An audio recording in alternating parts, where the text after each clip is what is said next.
Hello, Robs. We took another book off me ghost shelf. Shelves. This is from the Gallery of Ghosts by James Reynolds. Forward by Lon Chaney. I think I'm just going to read this whole book since I've kind of given up on this book. Not given up, I was just too lazy. Jehane la Blazon, the ghostly somnambulist, Tour d'Orléac, Carcassonne, 1177. I know that's not the proper way to pronounce it, but that's the way it goes, bruv. Jehane le Blazon, the ghostly somnambulist. When ghosts walk at night along battlements or the wooded edge of a riverbank, through dusty, painted corridors of medieval castles, or perhaps low-ceilinged rooms of remote farmhouses, the narrator of the visitation is apt to describe the figure, particularly if a woman is seen as looking as if she was walking in her sleep. Often I have heard apparitions described in this manner.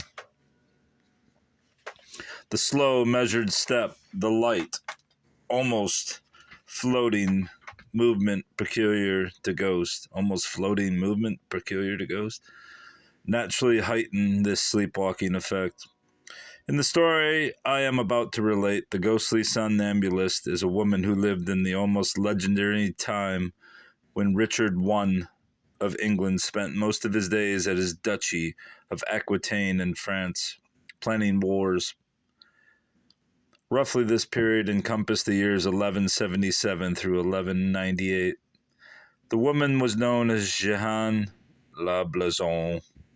Sorry for my lack of French civility. To my mind, one of the most fascinating romances of medieval times is Maurice Hewlett's Richard Yea and Nay, the singularly haunting personality of a girl just reaching womanhood pervades the book.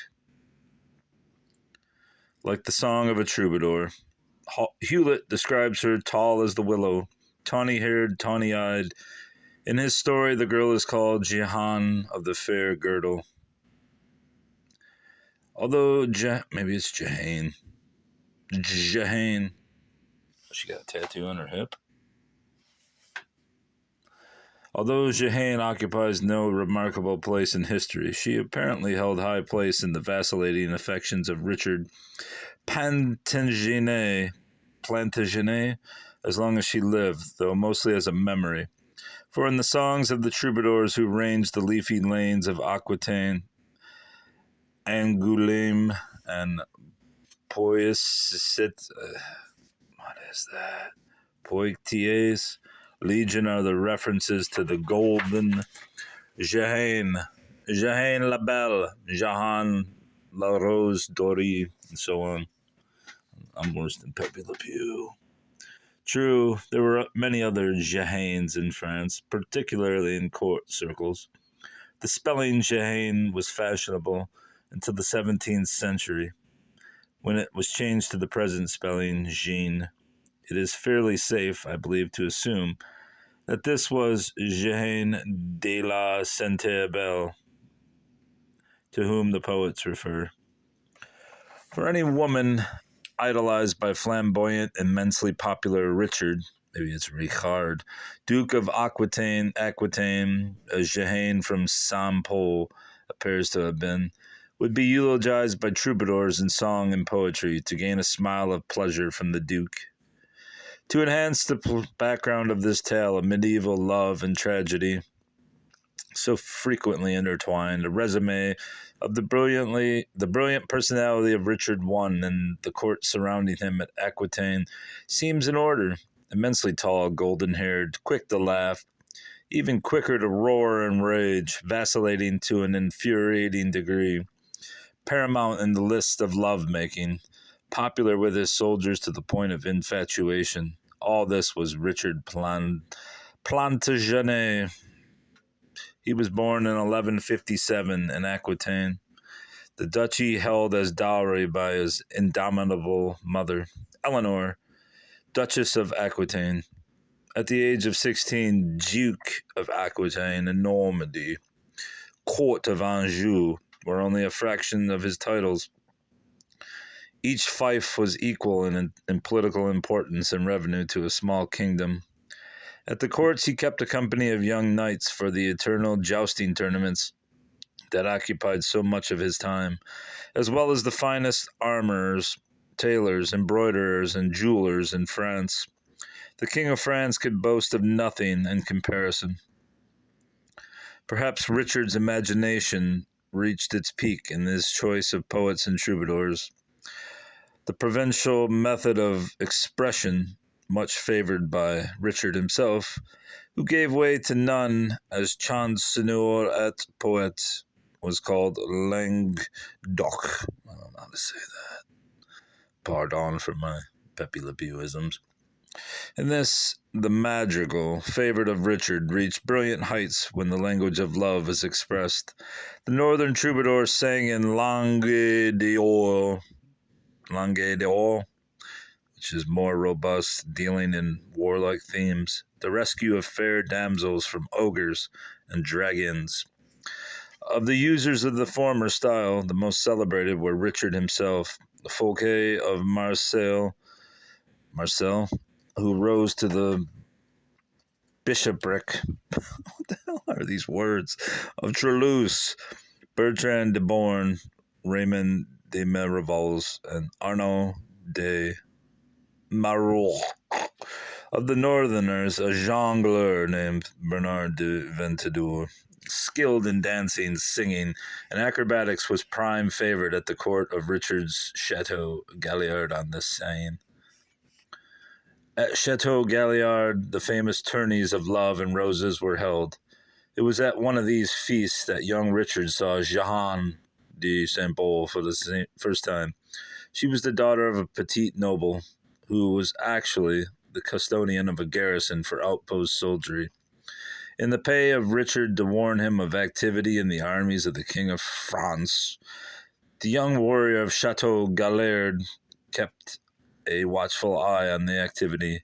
No matter how desultory he might seem, occupied as he was, weeks on end with songs, courtesans, and vast consumptions of the sun-warmed wines of the locality. Jehane was a shy, completely untutored girl, scarcely past puberty, a bint, as we would call her. Her slumberous, smoldering golden. Wait, she was scarcely past puberty? What? Her slumberous, smoldering golden beauty woke in the poet Richard an adoration at which he was probably as surprised as anyone. Forthwith, Richard just passed his 16th. Oh, he's only 16, so that's okay, I guess. Just past his 16th year, and on the verge of war with his father, Henry the Tooth of England, retired to a tower in his chateau with his golden prize. For years afterward, the oak door in this tower had carved upon it the words, "O Loin." The idea is the same when an Oxford undergraduate sports his oak. That sounds brilliant. By the way, this book smells like absolute rot, so I'm suffering. So you can have this ghost story that I'm butchering. I couldn't have picked the worst story with these French names. But this idyll was of a brief duration. A few days after Richard had closeted himself with Jehane in the tower, word was brought him that Henry of England had declared that he would wrest the duchy of Aquitaine from his wife and son. So young Lion Richard, for by now he was known as Richard Coeur de Lion, left the tower and joined two of his brothers to fight under his mother's banner. Data on episodes such as this are often chancy, hard to gather, and obscured by the smoke and clamor of the warlike times. It appears that during those few days of hot passion, Richard had got Jehane with child. It would have been remarkable if he had not. A jealous troubadour wrote of him, Richard all hot for love, but not for long. The next one here is that Jehane returned to her father's small garrison, Castle Saint Pol. A few times during the fluctuating war with his father, Richard rode hard to Saint-Pol to spend a brace of days, even hours, with the girl who had so captured his imagination as well as his heart. It is recorded that one day Jehane looked from the battlements where medieval women appear to have spent most of their time, watching for the return of warrior husbands or lovers, to behold, much to her surprise, a numerous company of knights drawn up before the portcullis,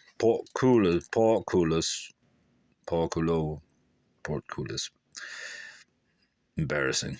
It was chivalry of Aquitaine and Normandy kept up high, a magnificent cheval de page. The huge romped horses that bore the heavily armored knights into battle. A jousting tournament was put on for Jehane's special benefit, and she was crowned Queen of Love and Beauty in the classic manner. Truly a most exciting wooer, this Richard Coeur de Lion. Came long days of no news from Richard. Then Jehane heard that no sooner had he finished war with his father to his own victory than Philip II, King of France, thinking to find Richard's army exhausted and depleted, attacked the Chateau Gaillard in full force. Never had the king been so wrong, for like all strategists, and Richard was one of the most brilliant and cautious the world has ever known, he had kept the flower of his warriors out of the fight in Normandy. It was during the siege of Chateau Gaillard that King Philip called through cupped hands to Richard, whom he secretly admired enormously. I would take Gaillard if its walls were of iron, to which Richard immediately replied, I would hold Gaillard if its walls were of butter. This is a 16-year-old. He's a rapier wit. One day in her 6th month of carrying Richard's child, Jehane mounted the narrow circular stone steps to the highest tower of the keep. Her mind dwelling only on her longing for the return of Richard, Jehane did not hear careful steps following her. Looking off and away towards Poitiers, from which direction a messenger from Chateau Gaillard or one of Richard's Norman strongholds would come, Jehane was not aware of the man-at-arms creeping up behind her until he grabbed her in his arms. She struggled with the man, screaming, meanwhile, to her women in the bower on the floor below. Before one of the women reached her, Jehane had struck her belly sharply against one of the stone crenellations bordering the tower. Her knees gave way, and falling heavily, she lay on the stones. When Jehane was examined later by her mother and a tirewoman, what the hell's a tirewoman, who had knowledge of herbs and simple medicines, it was found that, save shock and bruising by the fall, Jehane was not hurt. A few days later, however, when the tirewoman was bathing the girl's body, she caught her breath. Using her finger as a painter would a brush, the woman drew a line around the dark purple bruise on Jehane's white belly. As she traced it slowly, just to one side of the pelvis, she said, A crown it is, shaped like a king's crown. This dark welt will never leave you more. You are forever emblazoned with Duke Richard's crown. One day, he told you, he will be King of England. Recurrent wars, dalliance at Chateau Gaillard, journeys to the farthest reaches of his Normandy duchy, and just the general inconsistency of Richard's nature prevented him visiting Jehane. Finally, the day came for Jehane's delivery. Maybe it's just Jean. She lay moaning upon her bed, and the vivid welt, shaped like a king's crown, blazed in startling contrast to the girl's white, quivering flesh. Watching were her mother and tirewoman, who had presided at many bornings. This is a brilliantly written piece. Later, holding the squealing infant by the feet a moment, the tirewoman opened her eyes wide in surprise. Carefully she righted the baby, laying him along his mother's arms, and again she pointed a long, searching finger at his breast. The blaze. Again a crown, smaller surely, but it will grow. Where is your kingly father, child? He should see this mark. But Richard never saw the mark, never saw Jehane le Blazon again. never saw his crown-marked son. In 1189, after long wars and planning wars that never came to pass, Richard Gaillard, troubadour warrior, was crowned King Richard I of England. The years became so crowded with leaping events that Richard seemed in 5 places at once. He married Berengaria of Navarre, who never set foot in England in all her life. He made a pact of friendship with the French King Philip II, and the crusades to the Holy Land resulted. Then one day, while sitting in his tent at Acre, he dallied over the bitter Syrian wine in his cup, listening half-heartedly to the stories told by young Guy de Rancé and engaging but dissolute knights of Chartres, who had just arrived from France. The fellow was recounting tales of the camp followers, the strangely assorted band of women that trail in the wake of an army on the march. Some are wives, some are sweethearts hoping to become wives, most are the lowest type of whore. Magnificent she was, he said. All the men laid hands on her, unique among all that female filth, with the purple splotch smeared across their belly. A crown it was, the way the African dancers tattoo themselves. Le Blazon is the name she goes by. Jehane le Blazon. But she seldom speaks, and she wanders about, peering into the men's faces. Too weird for my taste. She looks like a woman walking in her sleep, but she is beautiful, dirty, and beautiful.